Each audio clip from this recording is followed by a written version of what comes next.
Everyone, this is Aishwarya and welcome to beauty with coach. So guys, सबसे पहले तो मैं ये बताऊं कि आज का जो वीडियो है that is going to be on interview tips, क्योंकि इन दिनों मुझे बहुत ज़्यादा मैसेज आ रहे हैं ऑन इंस्टाग्राम कि आप जैसा टीसीएस के लिए बताओ, टीसीएस इंटरव्यू के लिए बताओ। अभी एनक्यूटी चल रहा है ना, तो बहुत सारे बच्चे उसके लिए पूछ रहे, बहुत सारे बच्चे पूछ रहे हैं कॉग्निजेंट के लिए। कॉग्निजेंट का किसी किसी कॉलेज में जो ऑनलाइन राउंड हमारा फर्स्ट राउंड होता है उसका रिजल्ट आ गया है, किसी किसी में नहीं आया है। तो ऑब्वियसली बच्चे ना मतलब लगे हुए कि बस मेरे को लेना है। और ट्रस्ट में ये बहुत अच्छी चीज़ है यार, मतलब मुझे बहुत अच्छा लग रहा है कि बच्चे इतना ज़्यादा सीरियसली ले रहे हैं अपने फ्यूचर को। तो ये बहुत ज़्यादा सही बात है। और मुझे जिस तरह से मैसेजेस आ रहे हैं मैं पर्सनली सबको बता रही हूँ, ठीक है, 1 बाय 1 ऐसे बताए जा रही हूँ कि आप ये पढ़ लो, ऐसे कर लो, ये करोगे तो आपका सिलेक्शन होने के चांसेस बढ़ जाएंगे। फिर मुझे लगा कि मैं 1 to 1 कितनों को बता सकती हूँ, तो ये वाली प्रॉब्लम हो जा रही है। और उसके बाद दूसरी बात ये भी है कि मुझे सारे बच्चे तो मैसेज भी नहीं कर रहे। बहुत सारे बच्चे ऐसे हैं जो यहाँ पे हमारे वीडियोस तो देख रहे हैं लेकिन उन्हें पता नहीं है इंस्टाग्राम के बारे में, शायद फॉलो नहीं करते या कुछ और। बहुत सारे हैं जो फॉलो तो करते हैं बट मैसेज नहीं करते, ये सोच करके कि रिप्लाई देगी या नहीं। तो वैसे वाले बच्चे जो हैं जो फॉलो भी कर रहे हैं, जिनको पता है बट मैसेज नहीं कर रहे, ये सोच कर कि रिप्लाई देगी या नहीं, तो मैं उन सारे बच्चों को बोल दे रही हूँ कि अगर आपका क्वेश्चन जो है ना वो कुछ ऑफेंसिव नहीं होगा ना तो मैं आराम से रिप्लाई देती हूँ यार, क्योंकि मैं भी तुम्हारे जैसी हूँ। मतलब लास्ट ईयर मैं 2020 पास आउट हूँ, अगर तुम्हें पता ना हो तो लास्ट ईयर मैं भी ऐसे ही स्ट्रगल कर रही थी। ऐसे मैं अपने सीनियर से पूछती थी कि भैया ये बता दो, दीदी ये बता दो, इसमें कैसे करना है, इसके लिए टिप्स दो, इस तरीके की चीज़ें। तो यहाँ पे भी क्या होता है ना कि जो मैंने ऑब्ज़र्व किया मेरे दोस्तों में, आसपास की चीज़ों को देख करके मैं थोड़ा ऑब्ज़र्व करती हूँ, तो वहाँ से मैंने ऑब्ज़र्व किया कि बहुत सारे बच्चे ऐसे होते हैं जिनसे सीनियर से पूछने में भी जिन्हें शर्म आती है और हेजिटेशन होता है, जिनसे नहीं होता, वो डरते हैं कि मेरा सीनियर मुझे जज करेगा, राइट। तो चलो मैं हूँ ना, मतलब मुझे तुम पर्सनली नहीं जानते हो, मैक्सिमम लोग मुझे पर्सनली नहीं जानते, तो यहाँ पे तुम्हारे मन में ये डर तो नहीं होगा ना कि मुझे जज करेगी, जज करके ही क्या कर लेगी, मुझे तो पर्सनली जानती नहीं है। उसके बाद तुम्हारे मन में जो भी है तुम आराम से पूछ सकते हो, राइट। तो इस चीज़ का फ़ायदा लो, इस चीज़ का फ़ायदा लो, आराम से पूछो और जितना मेरे बस का है मैं पक्का से हेल्प करूँगी, राइट। और ऐसा नहीं है कि मैं बहुत किसी से बात करती हूँ, कुछ मैं सबसे बात करती हूँ, ठीक है। और बहुतों को तो पता ही होगा, जैसे तुम्हारा प्रज्ञेश हो गया, तान्या हो गई, और तन्मय है, सत्यम है, बहुत सारे बच्चे ऐसे हैं जिनसे मेरी मतलब रेगुलर बेसिस पे बात हो रही है। और ऐसा नहीं है कि इन लोगों को मैं पर्सनली जानती हूँ या कुछ और सिर्फ इनसे ही बात करती हूँ, ऐसा भी नहीं है, बहुत सारे हैं। तो उनमें क्या है ना कि उनको जब भी डाउट होता है, फिर वो चाहे किसी क्वेश्चन को लेके हो, किसी बात को, कोई डिसीजन लेना या कुछ, तो वो लोग आराम से मैसेज करते हैं and I reply to all of them. तो अगर तुम्हें भी इस तरह की कोई मतलब होता है ना personal guidance kind of thing चाहिए तो आराम से तुम मैसेज कर सकते हो। तो चलो ये सब तो बातें हो गई, अब बात करते हैं जिसके लिए ये वीडियो मैंने बनाया है, और वो है इंटरव्यू का प्रिपरेशन कैसे करें। तो गाइस, सबसे पहले तो मैं ये बताना चाहती हूँ कि ये ऐसा कुछ नहीं है कि कॉग्निजेंट पे कॉन्सेंट्रेट मैं कर रही हूँ या टीसीएस पे या इन्फोसिस पे या किसी पे। मैं एक बार में मतलब एक वीडियो में सारे के सारे सर्विस बेस्ड कंपनी को ऐसा कवर करना चाहती हूँ, ओके। क्योंकि क्या है ना कि सारे के सारे सर्विस बेस्ड कंपनी का मोर और लेस सेम ही पैटर्न होता है, ठीक है। मतलब जो तुम्हारा टेक्निकल इंटरव्यू या एचआर इंटरव्यू का जो तरीका होता है, जो क्वेश्चंस होते हैं और जो भी चीज़ें होती हैं, वो मोर और लेस सेम होता है। तो एकदम एग्जैक्ट तो तुम्हें कोई नहीं बताएगा बट मोर और लेस सेम ही होता है, ओके। तो आराम से इस वीडियो को अच्छे से मतलब एकदम से एंड तक देखो, ओके। तुम्हारा सब कुछ क्लियर हो जाएगा, बोलते ना क्रिस्टल क्लियर, पानी की तरह क्लियर हो जाएगा, ठीक है। तो सबसे पहली बात, बच्चे ये पूछते हैं कि चांस मतलब कैसे बढ़ाए प्लेस्ड होने का। तो एक क्वेश्चन अगर तुम्हें याद होगा तो मैंने बोला हुआ था पहले भी, like tell me about yourself. ये क्वेश्चन ना, ये एकदम से एलिवेटर क्वेश्चन है। एलिवेटर क्वेश्चन इसलिए है क्योंकि ये क्वेश्चन तुम्हारा बाकी का पूरा इंटरव्यू डिसाइड करता है। इस क्वेश्चन में बहुत ज़्यादा फ़र्क पड़ा देता है कि तुम्हारे मतलब आगे जो आने वाले क्वेश्चंस हैं जो तुमसे इंटरव्यूअर पूछने वाला है वो क्या होगा, ये तुम्हारा टेल मी अबाउट योरसेल्फ बता देता है। उसके बाद अगर तुम इस क्वेश्चन का आंसर बहुत स्मार्टली अच्छे से दे देते हो तो वहाँ पे क्या हो जाता है ना कि उसके बाद जो इंटरव्यूअर पे एक अच्छा सा इम्पैक्ट पड़ जाता है। बोलते हैं ना first impression is last impression, तो ऐसा इंप्रेशन तुम्हारा बन जाता है कि ये बच्चा थोड़ा मतलब दमदार बच्चा है, इसको थोड़ा सा देखना चाहिए, ओके। तो उसके बाद वो तुम्हारे नेक्स्ट क्वेश्चंस का जो आंसर होता है उसको वो थोड़ा अच्छे से सुनता है। ऐसा नहीं है कि बस मतलब बस फील कर रहा है, प्रिटेंड कर रहा है कि मैं सुन रहा हूँ, वो नहीं करता है। वो सुनने की मतलब सुनता है, जानता है, समझने की कोशिश करता है, राइट। तो इस क्वेश्चन को एकदम से स्मार्टली आंसर देना है। ऐसे तो सैम्पल के लिए हमने एक वीडियो बना लिया है, बट जब बात करें तो इस पर भी अच्छे से डिस्कस कर लेते हैं, राइट। तो देखो, सबसे पहले तो मैं ये बोलूँगी, जब भी तुम घुसोगे इंटरव्यू रूम में तो तुमसे पहला क्वेश्चन होने वाला है कि tell me about yourself. Obviously अब तुम क्या बोलोगे, अपना नाम बोलोगे। तो सबसे पहले तो मैं ये बता दूं, तुम्हारा नाम कुछ हाईलाइट करने की चीज़ नहीं है। ऑब्वियसली तुम्हें अपना नाम बोलना है, बट ऐसे नहीं कि अब नाम के पीछे पड़े हुए। ओके, अपना नाम तुमने बोल दिया, बस तुम्हारे नाम से किसी कंपनी को कोई फ़र्क नहीं पड़ रहा है। उसके बाद तुम क्या बोलोगे, अपने कॉलेज का नाम, फाइन। लेकिन द थिंग इज़, तुम्हारा जो भी इंटरव्यूअर है उसको पहले से पता है तुम कौन से कॉलेज के हो, राइट। तो इस सब चीज़ों पे ज़्यादा नहीं अटकना है। Just my name is this and I am from this college, बस। उसके बाद तुम्हारे स्ट्रीम वगैरह से भी बहुत ज़्यादा फ़र्क नहीं पड़ता है, क्योंकि अगर फ़र्क पड़ता तो तुम्हें भी पता है कि TCS है या कॉग्निजेंट है, ये लोग सारे स्ट्रीम्स को अलाउ कर देते हैं, राइट। जब सारे स्ट्रीम्स को अलाउ कर रहे तो उन्हें घंटा फ़र्क नहीं पड़ रहा है कि तुम IT के हो, CS के हो या बायोटेक के हो या सिविल के हो, कोई फ़र्क नहीं पड़ रहा है उन्हें। They are like okay with everything. तो ये सब उन्हें नहीं जानना है। उन्हें जानना है कि तुम में स्पेशल क्या है, उन्हें जानना है कि तुम ही क्यों, दूसरा बच्चा क्यों नहीं, वाई यू। तो तुम्हें क्या करना है ना, फोकस करना है उन चीज़ों पे जो तुम्हें अलग करता है। और जानते हैं इसका सबसे अच्छा चीज़ क्या हो सकता है, इसमें सबसे अच्छा हो जाता है तुम्हारा प्रोजेक्ट। तो जब तुम बोल रहे हो अपने बारे में, जब तुमसे वो पूछ रहे हो टेल मी अबाउट योरसेल्फ, तो तुमने अपना नाम बोला, अपने कॉलेज का नाम बोला, और उसके बाद एक चीज़ तुम मेंशन उस केस में करना जो बहुत अच्छा है, जो कि तुम्हारा CGPA। अगर तुम्हारा CGPA या फिर परसेंटेज, जो भी तुम्हारा कॉलेज फॉलो करता है, वो काफ़ी अच्छा है, अच्छा इन द सेंस अगर 8 से ऊपर CGPA है या 80% से ऊपर तुमने स्कोर कर रखा है, तो उस चीज़ को मेंशन कर दो। क्या होगा ना, ये दिखाएगा कि अरे नहीं, इस बच्चे ने मेहनत ज़रूर करी है, राइट। क्योंकि मतलब बोर्ड्स में 80% लाना उतना भी ज़्यादा डिफ़िकल्ट नहीं है, लेकिन कॉलेज में मैटर कर जाता है यार, डिफ़िकल्ट हो जाता है थोड़ा, राइट। तो अगर तुम्हारा 8 से ऊपर CGPA है या फिर 80% से ऊपर है, तो तुम ये काम कर सकते हो। तो उस केस में तुम इस चीज़ को थोड़ा सा मेंशन कर देना, ये एक प्लस पॉइंट दे देगा। और दूसरा है तुम्हारा प्रोजेक्ट। तुम चाहो ना तो पूरा इंटरव्यूअर को तुम मतलब फोर्स कर सकते हो कि मुझसे बस यही क्वेश्चन पूछो। पूरा इंटरव्यू तुम अपने हिसाब से ऐसा घुमा सकते हो। कैसे, तुमने अपना कोई जो भी प्रोजेक्ट करा हुआ है which is very very interesting, ऐसा कुछ अगर प्रोजेक्ट है तुम्हारा, तो तुम उस प्रोजेक्ट को मेंशन करो। उसके बाद तुम क्या करोगे ना कि अब पूरा का पूरा प्रोजेक्ट तो वहाँ पे मतलब एक्सप्लेन नहीं करने लगोगे। ऑब्वियस है कि वो तुमसे तुम्हारे बारे में जानना चाहते हैं। तुमने अपना बेसिक इंट्रो दे दिया, तुम्हें अपने पेरेंट्स सिबलिंग्स वगैरह के बारे में बोलने की ज़रूरत नहीं, अपने बारे में तुमने थोड़ा बहुत बताया। उसके बाद तुम बोल दोगे ना, apart from studies I did this project, okay, और I have done this project in a group और individually, whatever you have done. तो वो चीज़ तुम बोल दोगे। उसके बाद उस प्रोजेक्ट को तुम ऐसा 2 लाइन में एक्सप्लेन करना, जैसे होता है ना कि एक just brief overview kind of देना, और ट्राई करना कि वो ब्रीफ ओवरव्यू जो है वो जितना इंटरेस्टिंग बना सको। तुम्हारा जो भी प्रोजेक्ट होगा उसके बेसिस पे होगा, राइट। तो जितना इंटरेस्टिंग उसको बना सको उतना बनाओ। इसके लिए एक और टिप मैं देना चाहूँगी कि use technical terms. Technical terms क्या होते हैं ना कि बहुत ज़्यादा सुनने में मतलब फैसिनेटिंग लगता है इस बच्चे को ना पता है, जैसा नमपाई, ठीक है। तो तुम ऐसा बोल दोगे कि मैंने ये यूज़ करा हुआ, तो क्या है ना कि लगेगा अच्छा इसको नमपाई के बारे में भी पता है, राइट, इसको मैटप्लॉटलिब के बारे में पता है। तो इस तरीके की जो चीज़ें हैं ये सब अगर तुम यूज़ करते हो तो यहाँ पे ना एक ध्यान चला जाता है, बोलते हैं ना हाईलाइट करना चीज़ों को। तो इन चीज़ों में तुम थोड़ा सा उसको हाईलाइट कर दिए। उसके बाद तुम्हारा tell me about yourself session ख़त्म हुआ। उसके बाद उन्होंने क्या किया था, तुम्हारा जो आंसर सुना था उसमें उन्होंने सुना कि इस बच्चे ने ये प्रोजेक्ट किया है जिसमें उसने यूज़ किया हुआ है मैटप्लॉटलिब लाइब्रेरी, राइट। अब वो तुमको बोलेंगे कि तुम ये अपना प्रोजेक्ट एक बार एक्सप्लेन करो।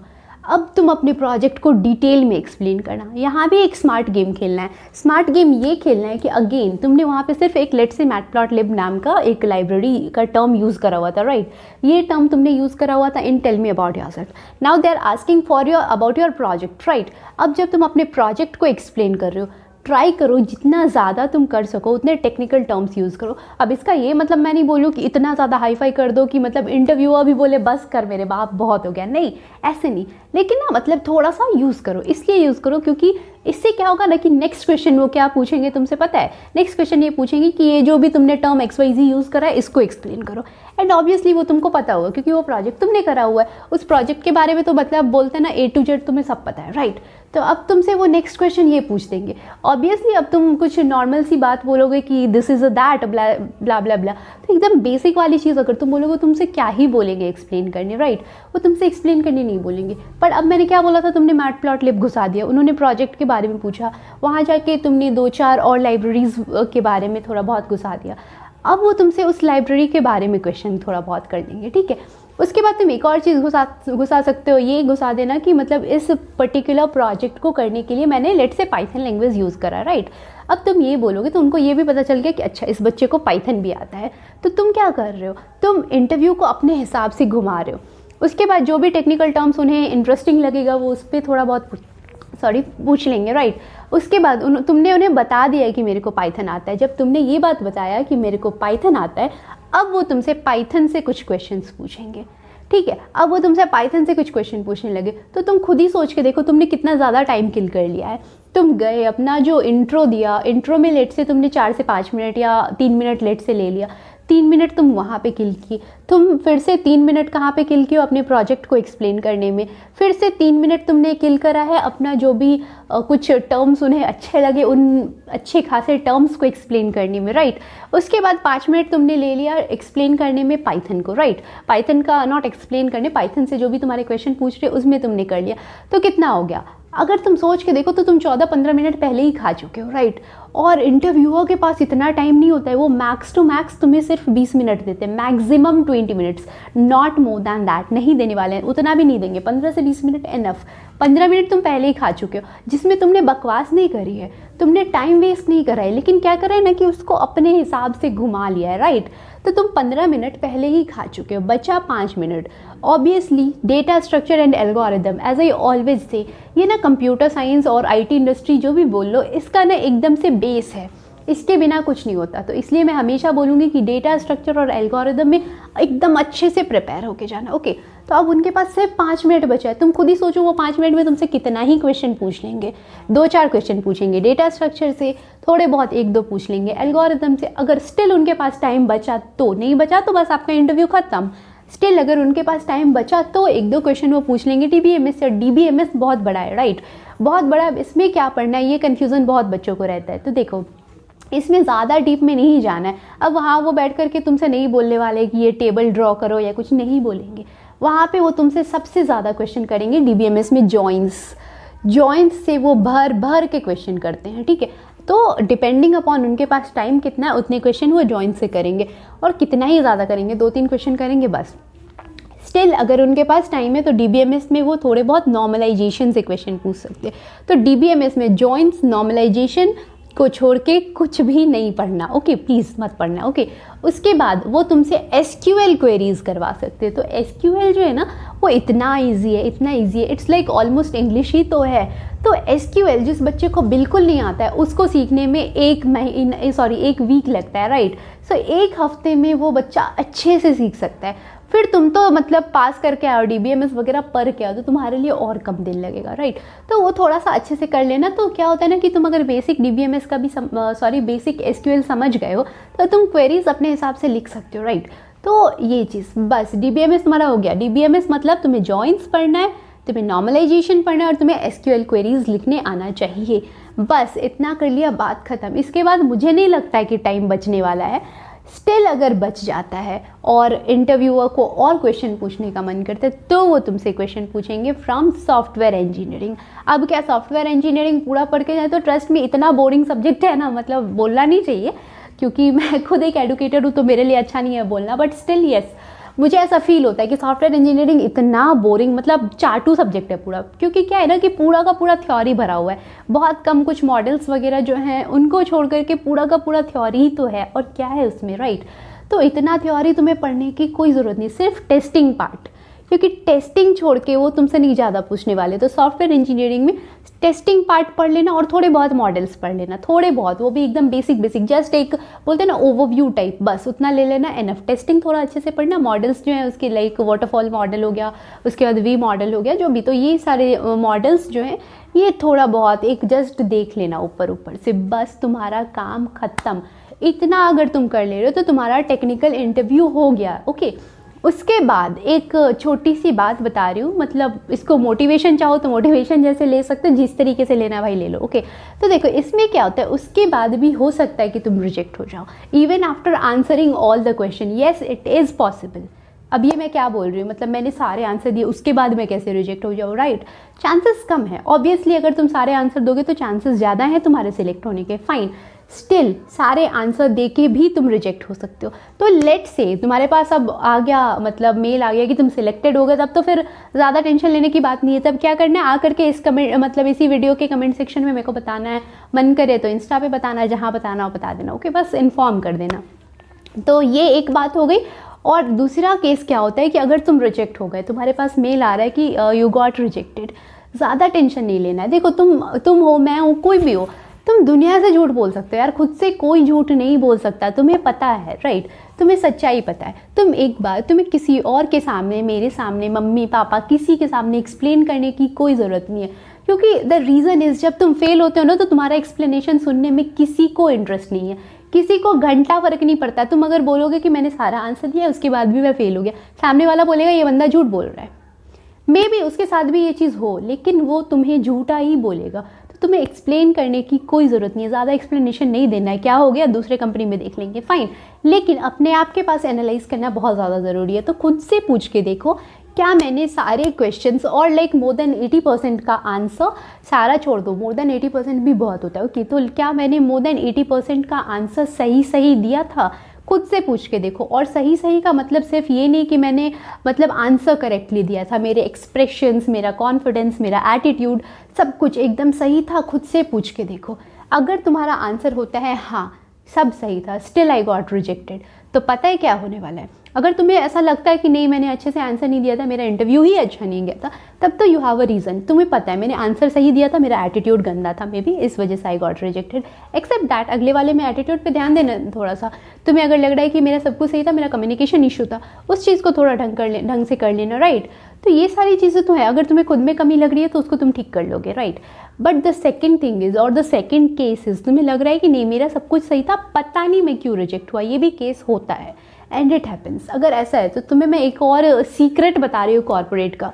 तो द थिंग इज़, वहाँ पे क्या होता है कि बहुत सारे पैनल होते हैं। ऐसा तो नहीं होता है कि एक ही बंदा 100 के 100, 1000 के 1000 बच्चों का इंटरव्यू लेता है, नहीं, ऐसा नहीं होता है, बहुत सारे पैनल्स होते हैं। तो तुम्हें किसी भी कोई भी इंटरव्यूअर तुम्हारा ऐसा रैंडम लेता है, राइट, वो पहले से ऐसा कुछ डिसाइडेड होता है, तो तुम्हारा कोई भी ले सकता है। कुछ पैनल्स ऐसे होते हैं जो सिलेक्ट करने के लिए ही बैठे होते हैं, सिमिलरली कुछ पैनल्स ऐसे होते हैं जो रिजेक्ट करने के लिए ही बैठे होते हैं। एंड मैं छोड़ो, नाम नहीं लेना, ओके। तो कुछ कंपनीज़ में ऐसे कुछ पैनल्स होते हैं, ओके। कुछ पैनल्स सीरियसली ऐसे होते हैं जो तुमसे मतलब एकदम बोलते हैं ना बच्चा टाइप क्वेश्चन, तो एकदम बच्चा टाइप क्वेश्चन पूछेंगे और बस हो गया तुम्हारा सिलेक्शन। ये भी होता है, तुमसे 2-3 मिनट इंटरव्यू लिए और तुम्हारा पता है कि तुम्हारा हो गया। मैं अपनी एक फ्रेंड के बारे में जानती हूँ, उसका जब इंटरव्यू हुआ था, उससे कुछ नहीं उन्होंने पूछा, उससे सिंपली पूछा था कि उसने कोड बीटा क्रैक करा था, ओके। उसके बाद उन्होंने पूछा था क्या तुमने किसी से हेल्प लिया था, उसने बोला कि हाँ थोड़ी बहुत हेल्प ली थी। तो कहाँ से, तो उसने बोल दिया कि मेरे फ्रेंड से। फाइन, तुमने इंटरनेट से नहीं लिया क्योंकि तुम्हें तो 6 घंटा मिला, तो उसने ऑनेस्टली बोल दिया कि हाँ थोड़ी बहुत हेल्प मैंने इंटरव्यू से भी लाइक इंटरनेट से भी ली थी। उसके बाद 1-2 बेसिक क्वेश्चन डेटा स्ट्रक्चर का पूछा एंड शी गॉट प्लेस्ड। तो कुछ नहीं पूछा, तो क्या है ना कि उसका जो पैनल था वो बैठा ही हुआ था इसी चीज़ के लिए। वहीं पे मैं बहुत सारे बच्चों को ऐसा भी जानती हूँ जिनको लिटरली टॉर्चर करते हैं वो लोग, क्योंकि टॉर्चर करना उनका इंटेंशन नहीं होता, उनका इंटेंशन होता है कि एक भी पॉइंट मिल जाए इसको रिजेक्ट करने के लिए, वो वहाँ पे रिजेक्ट करने के लिए ही बैठे होते हैं। तो ठीक है ना, एक में हो सकता है ना, एक कंपनी में मैं गया, मेरा ऐसा कुछ लक ख़राब था कि मैं चली गई मतलब उसी वाले पैनल में जो रिजेक्ट करने बैठा है। नेक्स्ट वाले में भी ऐसा होगा ज़रूरी नहीं है ना, नेक्स्ट वाला अच्छे से देंगे, नेक्स्ट वाले में सब मतलब एकदम करके जाए, अच्छे से जाएंगे। स्टिल मैं बोलूँगी कि रिजेक्शन पैनल भी जो होता है उसमें भी बच्चे सिलेक्ट होते हैं। अगर उन लोग को एक भी पॉइंट ही ना मिले रिजेक्ट करने का तो ऑब्वियसली वो नहीं कर पाएंगे। लेकिन वहाँ पे क्या होता है ना कि तुम्हारे 100% आंसर सही होने चाहिए, तुम्हारा एटीट्यूड वगैरह, और वो लोग लिटरली टॉर्चर करते हैं। क्योंकि देखा है मैंने, बहुत लुक्स पे कमेंट करते हैं, नेल पे कमेंट करेंगे, हेयर पे कमेंट कर देते हैं, ऐसी बातें होती है। और ये मतलब मेरा अपना ऑब्जर्वेशन है जो मेरे आसपास के लोगों के साथ भी हुआ है। तो इस वजह से भी बहुत लोग रिजेक्ट होते हैं। तो टेंशन नहीं लेना है, कभी कभी तुम्हारी गलती नहीं होती, पैनल की भी प्रॉब्लम है। बट ये एक्सप्लेनेशन तुम किसी और को दोगे तो कोई सुनने वाला नहीं है, किसी को इंटरेस्ट नहीं है इस चीज़ में, सबको लगेगा बकवास कर रहा है। तो एक्सप्लेन करने की ज़रूरत नहीं, खुद देख लेना। अगर पैनल की वजह से ऐसा हुआ तो नेक्स्ट वाला नहीं होगा, राइट, आराम से नेक्स्ट कंपनी फोड़ेंगे। और ऐसा कुछ नहीं है कि एक कंपनी नहीं हुई तो कुछ नहीं होगा। मेरा एक सीनियर है, एक नॉर्मल बात बता रहे हो, ओके, तो मेरा एक सीनियर है जो 2019 पास आउट है, राइट। 2019 में उसको TCS ने डिजिटल में जा कर के रिजेक्ट करा था। उसने कोड बीटा क्रैक करा, कोड वीटा से उसको निंजा मिला, उसके बाद he got chance for digital, digital में जाने के बाद he got rejected. Okay, so TCS से निंजा उसको मिला और आज वो लड़का जस्ट 1 साल हुआ है, राइट, 1 से 1.5 साल जैसा बोल सकते हो। सो 1 साल 1.5 साल के बाद आज वो लड़का अमेजोन में प्लेस्ड है। TCS ने उसको रिजेक्ट किया था, now he is in Amazon. तो TCS डिजिटल का पैकेज और अमेजोन का पैकेज दोनों ही कंपेयर कर लो, तुम्हें समझ आ जाएगा।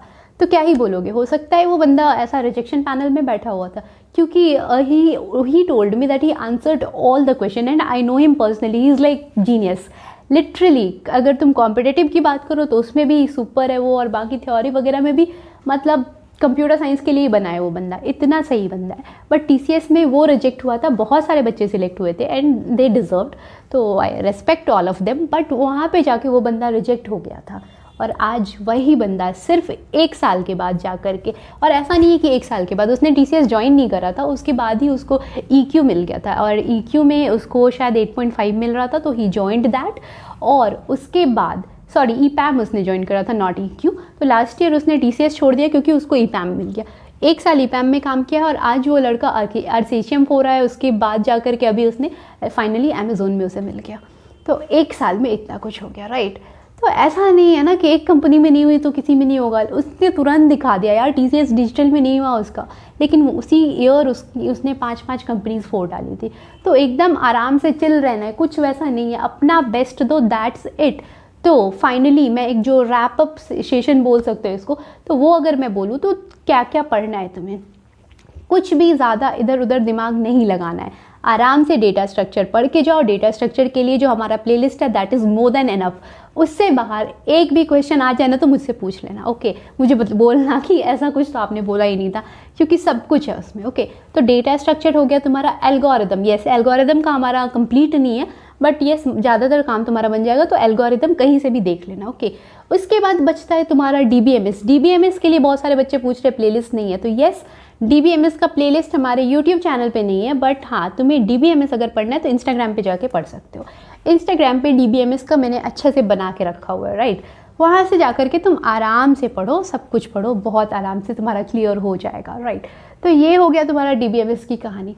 तो इस तरीके से तुम ये 3 सब्जेक्ट अगर अच्छे से कर लेते हो तो तुम्हारा मतलब ऑलमोस्ट काम बन गया है।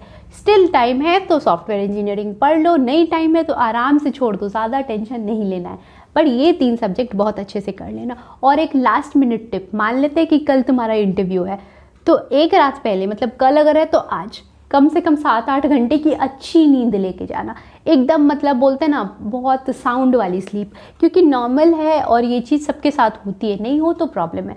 सबके साथ होती है कि जब अगले दिन इंटरव्यू है तो अंदर से मतलब अजीब सी चुल मची होती है, नींद नहीं आ रही है, टेंशन हो रही है, ये सब चीज़ होगी। उस चीज़ को कंट्रोल करके एकदम शांति से सो जाओ, क्योंकि कहीं ऐसा ना हो कि इंटरव्यू में जाकर तुम ऐसे कुछ करो, नहीं, वहाँ पे जाकर के ये बहुत गंदा इफेक्ट डालेगा। वहाँ पे लगता है ना कि अरे ये तो मतलब एनर्जी ही नहीं है इस बंदे में, अगर मैं ही ऐसे करके तुम्हें लेक्चर देने लग जाऊँ तो तुम नहीं सुनोगे, राइट। तुम कब सुनते हो? जब मैं तुम्हें एनर्जेटिक लगती हूँ, जब तुम्हें लगता है कि ये बोल रही है जो इसके अंदर से आ रहा है, राइट। तो ये चीज़ है, एनर्जी सबको चाहिए। तो ये वाली चीज़ थोड़ा ध्यान देना, आराम से पूरा मस्त सो के जाना है, पूरा रिलैक्स होके। और एक और टिप मैं देना चाहूँगी, और वो टिप ये है कि एक अच्छा इंटरव्यू हमेशा होता है कॉन्वर्सेशन, ना कि मोनोलॉग। मतलब ये कि ट्राई करना कि उसको ना अपने जो तुम्हारा इंटरव्यू है, तुम्हारे और तुम्हारे इंटरव्यूअर के बीच में एक कॉन्वर्सेशन जैसा हो। ट्राई करना उसको ऐसे समझाने का जैसे तुम अपने दोस्त को समझाते हो। ऑब्वियसली गाली वाली मत दे देना, तुम्हारा वो दोस्त नहीं है, फ्रेंडली होना चाहिए, फ्रेंड नहीं है वो तुम्हारा, ओके। तुम्हारा वो फ्रेंडली इंटरव्यूअर हो सकता है, फ्रेंड नहीं है, ये चीज़ ध्यान रखना, राइट। तो थोड़ा सा ट्राई करना कि जितना ज़्यादा इंटरैक्टिव हो सके बनाने का, ट्राई करना उसको चीज़ों को उस तरीके से समझाने का जैसे तुम बात कर रहे हो। सिर्फ एक मोनोलॉग देना वो किसी को अच्छा नहीं लगता। अब खड़े होकर कोई 10 घंटे लेक्चर दे रहे हैं, तुम कब तक सुनोगे, तुम बोर हो जाओगे, राइट। तो लेक्चर भी तभी अच्छा लगता है जब वो इंटरैक्टिव हो। तो हमेशा एक पॉइंट याद रखना कि एक अच्छा interview is always a conversation, not a monologue. बाकी अगर इंटरव्यू एक्सपीरियंसेस वगैरह देखने हैं तो मैंने 2 बना के रखे हैं, TCS की भी और कॉग्निजेंट की भी, तो मैं लिंक डाल दे रही हूँ डिस्क्रिप्शन में, वो भी तुम आराम से देख सकते हो, शायद उससे भी कुछ हेल्प मिल जाए, राइट। तो बस यही सब कुछ टिप था, और आराम से जाओ यार, एकदम चिल होके जाओ, हो जाएगा। एक कंपनी में नहीं होगी दूसरी में लगी जाएगी, ऐसा कुछ टेंशन नहीं लेने का। तो चलो वीडियो को रैप करते, so stay healthy, stay fit, love you all. This is Aishwarya signing off, bye bye.